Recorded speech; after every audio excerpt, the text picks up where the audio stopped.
Et salut tennis et bienvenue dans cette vidéo. On continue notre calendrier de l'Avent, on continue la brique de la préparation physique, du physique pour construire notre maison tennis. Et aujourd'hui, on va rentrer un peu plus en détail sur les qualités physiques du joueur de tennis. Alors, une petite précision, c'est que j'ai déjà fait un calendrier de l'Avent entier sur ce sujet, donc n'hésite pas à aller plus en profondeur si tu veux plus de détails. Aujourd'hui, je vais essayer de rester assez succinct quand même, pour pas que la vidéo soit trop longue, où je vais juste citer les qualités physiques, mais voilà, si tu veux les développer beaucoup plus, va sur le calendrier de l'Avent. Alors, quelles sont les qualités physiques requises? Je vous donne d'abord toutes les qualités physiques: la coordination, la force, la vitesse, la souplesse et l'endurance. D'abord, il y a la coordination. La coordination, souvent appelée l'agilité dans plein de manuels de préparation physique. Donc pourquoi pas, le terme peut aussi se changer. Moi, j'aime bien quand même coordination. Donc coordination, on sait tout ce que c'est, mais si on a du mal à le définir, hein, c'est la capacité de faire des gestes, des mouvements dans le bon ordre. Donc souvent, c'est hyper important pour le tennis, parce que du coup, la gestuelle demande une coordination énorme. Il faut coordonner la main, le pied, etc. Donc pour manier en plus un objet, une raquette, parce que c'est pas avec la main, donc c'est très difficile quand on est débutant.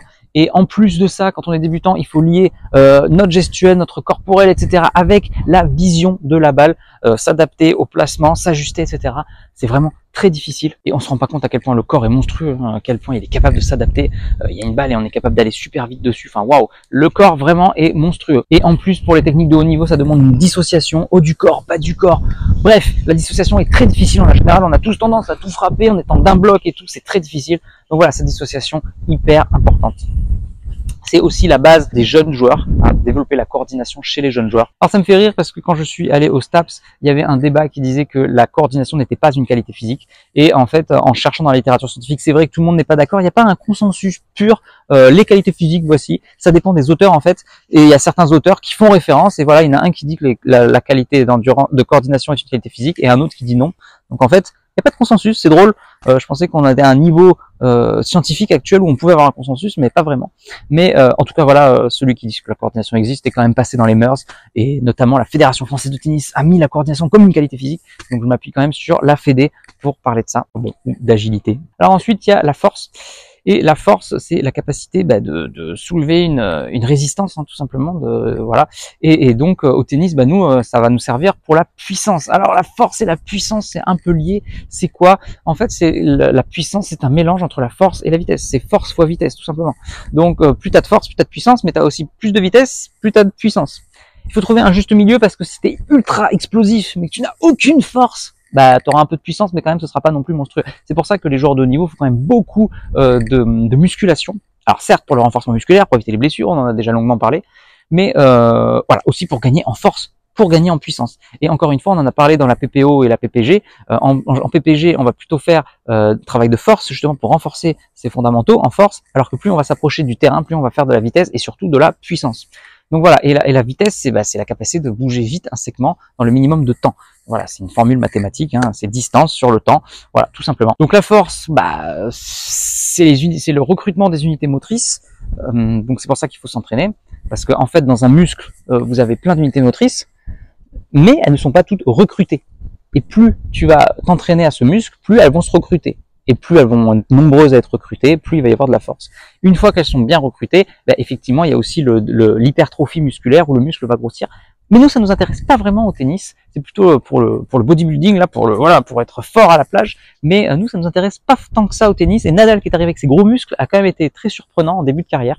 Et je pense que c'était Nike qui lui avait demandé cette image, hein, avec ici le débardeur et le pentacourt. Mais quand on voit un joueur de tennis, on voit tous qui sont ultra secs, ultra gainés, mais on en voit très peu avec des énormes muscles. D'ailleurs, Djokovic est l'archétype du joueur quand même qui a l'air ultra fin, il n'a pas 1 kilo de trop. Pourtant, tu le vois torse nu, le mec est ultra musclé. Donc voilà, la force, très importante pour développer la puissance au tennis. C'est un facteur majeur, hein, la puissance, pour progresser et pour être performant. En termes de vitesse, c'est surtout le type de fibre. Déjà, c'est un peu génétique, on a tous un fibre préférentiel. Est-ce qu'on est endurant ou est-ce qu'on est rapide?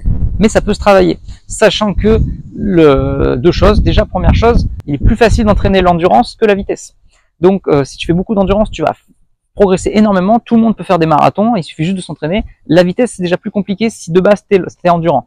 Donc transformer l'endurance en vitesse, c'est un peu plus difficile que faire de la vitesse en endurance. Donc déjà, il y a ce premier problème. Et deuxième problème, c'est que plus on avance dans le temps, plus les fibres rapides se transforment en fibres lentes. C'est pour ça qu'on peut faire des marathons à n'importe quel âge, parce qu'on est ultra endurant, même à 90 ans, on peut courir des marathons, si on est en bonne santé, bien sûr. Alors que la vitesse, elle décline au niveau du temps, et c'est pour ça que les joueurs de tennis prennent leur retraite. Tout simplement, pourquoi ils ne jouent pas jusqu'à 70 ans? Parce qu'ils perdent de la puissance. Et la puissance, elle est liée aux fibres de la vitesse. Donc, aux fibres musculaires qui se transforment de lent en endurance.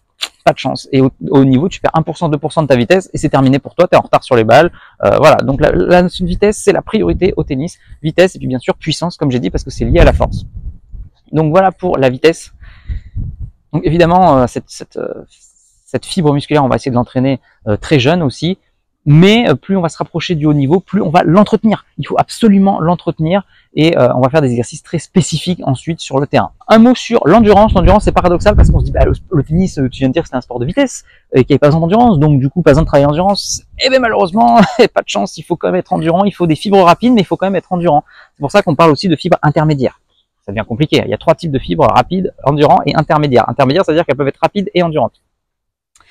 Donc, on peut travailler l'endurance pour le joueur de tennis.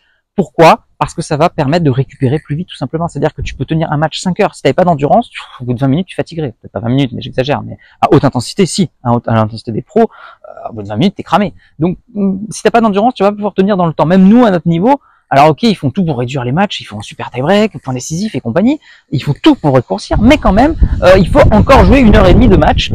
Voilà, et s'il y a 3 sets, c'est un peu compliqué pour ceux qui ont encore la chance de faire 3 sets, ce qui est de plus en plus rare de nos jours à notre niveau. Mais pour un joueur de haut niveau, voilà, c'est un grand chelem, ça peut durer 5 heures, il faut absolument de l'endurance. Donc déjà, tenir la durée du match avec la même qualité, c'est très compliqué. Ça va niveau cardio et respiratoire, c'est hyper intéressant pour ne pas être essoufflé, pour avoir les muscles qui fonctionnent bien, le cardio. Donc tout est hyper important. Et il y a aussi la capacité à récupérer entre les matchs. Plus on va être endurant, plus on va pouvoir récupérer entre les matchs. Et ça, c'est un facteur déterminant. Alors ok, il y a toutes les techniques de récupération qui existent, le bain froid, etc. Il y a plein de techniques qui existent, mais la base, c'est quand même d'être endurant. Donc l'endurance, finalement, est très importante au tennis. Et il faut préciser en plus que l'on veut développer une endurance spécifique. L'endurance spécifique, c'est quoi? C'est plutôt que de courir à 2 à l'heure pendant 2 heures, et bien en fait, c'est d'être capable de faire un enchaînement de sprints. Je sprint 10 fois d'affilée, je sprint 100 fois d'affilée. Et le fait de récupérer, de faire des sprints le plus longtemps possible, c'est ça l'endurance qu'on veut au tennis. C'est qu'à la fin du match, au bout de 5 heures, on va être capable d'être toujours aussi explosif qu'au début. Et ça, c'est une endurance spécifique qui est très difficile et surtout qui est orientée tennis, qu'il faut travailler de manière spécifique. Ça ne suffit plus de courir 2 heures. Donc évidemment, l'endurance dans la gestion d'un joueur de tennis, ça se travaille quand on est jeune, toujours pareil, avant d'arriver au haut niveau. On travaille l'endurance fondamentale, c'est quand même une bonne base, et plus on va se rapprocher du haut niveau, plus on va développer cette endurance spécifique. Nous, en termes de joueurs de tennis amateurs, ça dépend de nos envies, de notre jeu. C'est sûr que si on n'est pas du tout endurant et qu'on ne tient pas du tout un match, refaire de l'endurance fondamentale, ça peut quand même être intéressant, et c'est toujours bon de toute façon pour la santé. Donc ça peut être quand même sympa de faire cette endurance fondamentale. D'un autre côté, si vous êtes déjà ultra endurant, vous n'êtes jamais fatigué dans un match, bon, il y a raison de le faire parce que du coup, ça va transformer vos fibres rapides en fibres lentes. Donc là, en l'occurrence, ce serait plutôt de travailler en vitesse pour développer vos fibres rapides. Voilà pour l'endurance. On attaque enfin le dernier pilier qui est la souplesse. La souplesse, on dit toujours, oh, mais il n'y en a pas besoin au tennis. Et si on n'a pas besoin, pourquoi Djokovic fait des grands écarts tout le temps? Le numéro 1 mondial, ça m'étonnerait qu'il passe 2 heures par jour à s'étirer pour rien. Vraiment, je pense qu'il y a une réflexion à avoir là-dessus. On dit toujours qu'il faut un minimum de raideur pour le muscle. Allez en parler à Djokovic qui fait le grand écart. Là encore, j'ai du mal avec cette notion. En théorie, il faudrait simplement avoir la souplesse nécessaire pour un geste. C'est sûr que si déjà on est raide ici, bah du coup ça nous fait mal, ça va être compliqué. L'idée, c'est quand même d'avoir une amplitude minimum pour pouvoir frapper, que ce soit en dissociation ou un peu dans tous les secteurs. Donc il faut avoir une souplesse minimale quand même pour être performant au tennis. Il est évident qu'une souplesse exagérée n'a pas vraiment d'importance pour nous amateurs. Il y a toujours les théories qui disent que ça améliore la récupération, que ça évite les blessures. Donc forcément, je pense que c'est pas du luxe de s'étirer, mais clairement, pour nous amateurs, c'est pas la priorité pour les joueurs de tennis. Voilà pour les qualités vraiment principales du joueur de tennis. C'est sûr que les qualités principales, elles peuvent se faire en fonction de votre niveau, en fonction de votre personnalité, surtout de vos caractéristiques physiques. C'est pour ça qu'il faut faire une évaluation, des tests physiques, mais on en reparle dans la vidéo de demain. Ensuite, évidemment, en fonction de l'âge. Plus on est jeune, plus on va travailler tout ce qui est de base, et plus on arrive au niveau, plus on va travailler tout ce qui est spécifique. Plus on est débutant, plus on va travailler tout ce qui est coordination. plus on va atterrir sur le haut niveau, plus on va travailler tout ce qui est puissance et préservation des blessures. Voilà pour cette vidéo sur la brique de la préparation physique. J'espère qu'elle vous aura été utile. Si c'est le cas, n'oubliez pas, cliquez sur j'aime, mettez un commentaire, je serai ravi de partager avec vous. Et puis partagez les vidéos, on sait que c'est le plus important, le nombre de vues pour l'algorithme, donc aidez-moi s'il vous plaît pour développer cette chaîne.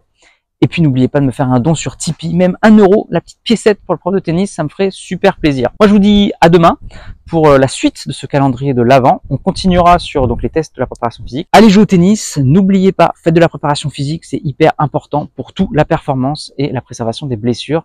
Et développez vos qualités physiques qu'on a vues aujourd'hui. Progressez et surtout, faites-vous plaisir. Ciao.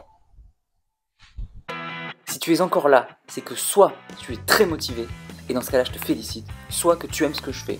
Dans tous les cas, s'il te plaît, laisse un commentaire pour donner ton opinion et soutiens mon travail, soit en partageant les vidéos, c'est important pour l'algorithme, soit en allant sur Tipeee.